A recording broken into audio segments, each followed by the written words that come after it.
go. Dan was taking me higher up the valley to more surprises. I was still after the Yeti. Humda. Humda. Humda. How you say get up, Dan? You say, dro. Huh? Dro. Dro. He knows that I'm not from this area. Man, this horse looks almost like a big pony. It's a Tibetan horse. This is all the bigger they get. They are small, but they're very sure-footed, very tough for being in the mountains, very strong. What brought you over here? I mean, why did you come here? Well, 20 years ago, when I was much younger, I was always interested in mountain climbing and that, and so I became very interested in the Himalaya. There's a wealth of bird life in this area. You have the national bird of Nepal, the dante, or the Impian pheasant, which is the most colorful bird I have ever seen. You also have the Tibetan snowcock that is found farther up, which is like a large partridge. You have the pigeons flying around the village. Just the wildlife in this area is really remarkable, and this is why the government of Nepal has set this area aside as a national park. Well, I know one thing, I'm coming back. I hope this horse is here. I can hike, but I just might get a little tired after a while. Hey, Dan, this is the hidden valley here? This is a hidden valley. The Long Tongue is a hidden valley.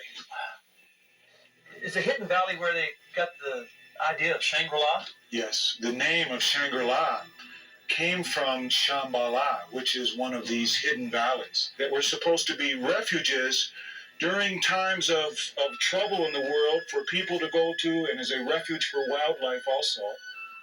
So this Shangri-La, if I stay here, that means I'll be young forever, right? If you find the hidden valley. Not everybody can find the hidden valley or the Shangri-La. I just found it. Maybe you have not.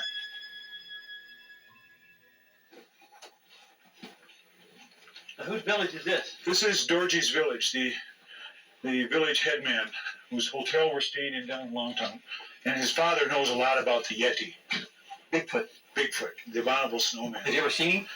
We'll talk to him and try to get as much information as we can about the Yeti. It's been many years since I've been here. Well, they know you? Oh, yes. You go I know first. him very well. They don't know me.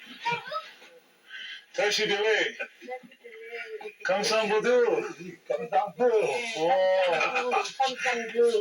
Lord. Well, look at the yak right here in the front yard.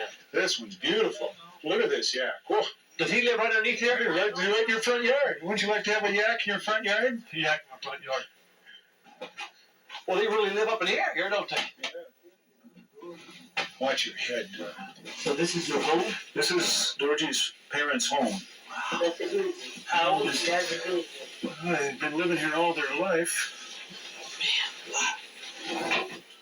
So he believes in the Bigfoot, the Yeti. Yeah, oh yes, he has seen it, he says. The abominable snowman. The famous Yeti in the Himalaya. Wow.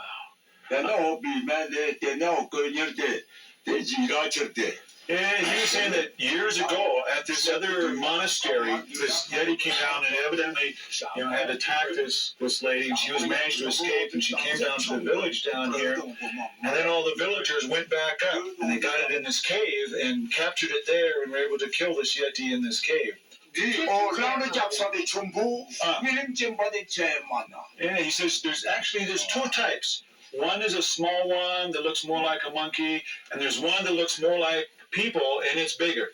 He says the churti, which is a small one, is very hairy, and it's only about this tall, and its head is very pointed. He says the Yeti is still here, but they don't see it because it's always in the forest, so they don't see it anymore. But they all say that it's still found here. Well, maybe I can see it tomorrow morning. If I'm lucky. He says if you're in the right place and it's there, we'll see. The next morning, after a cold night, it was almost time to go.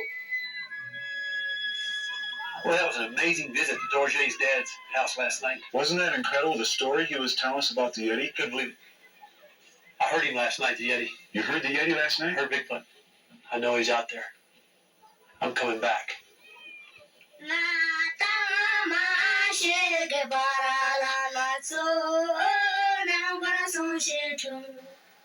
Two little girls did me the honor of singing me a song before I left.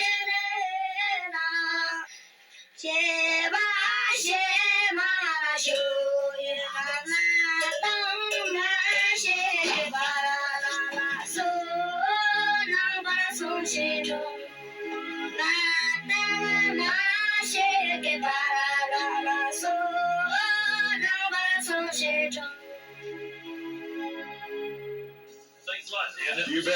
Trip of a lifetime. I'll never forget this experience as long as I ever live. Well, come back again soon. Thank you very much. Okay, thank you very much.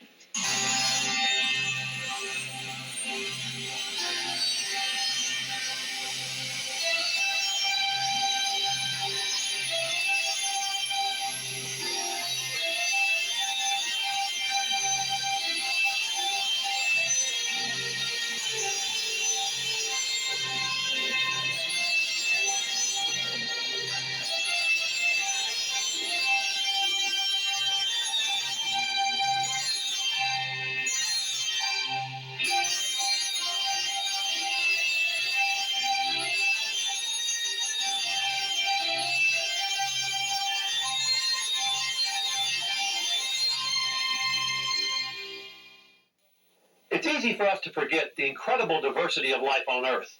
Here in Nepal, in just 100 miles, one can travel from seeing elephants and rhinos in the jungle to yaks and mountain goats on an alpine peak. Here in the Himalayas, literally at the top of the world, one seems to realize just how beautiful our planet is and how much of it remains hidden to us simply because we fail to see it.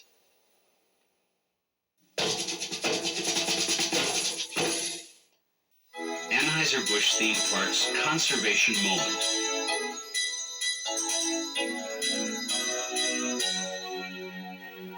The Pledge Made Real. Busch Gardens in Florida has a regular event called an elephant wash. The Asian elephants seem to really enjoy it. And so do the visitors, who sometimes get so close to the action that they find themselves joining in the wash. Zoo conservation specialist Ivan Ray explains the message behind the fun. Well, when people actually get to see an elephant that close and hear a little bit of the information that we have to give them about elephants, it really gives them an idea of how difficult it is for these large animals to deal with the shrinking habitats in their native area.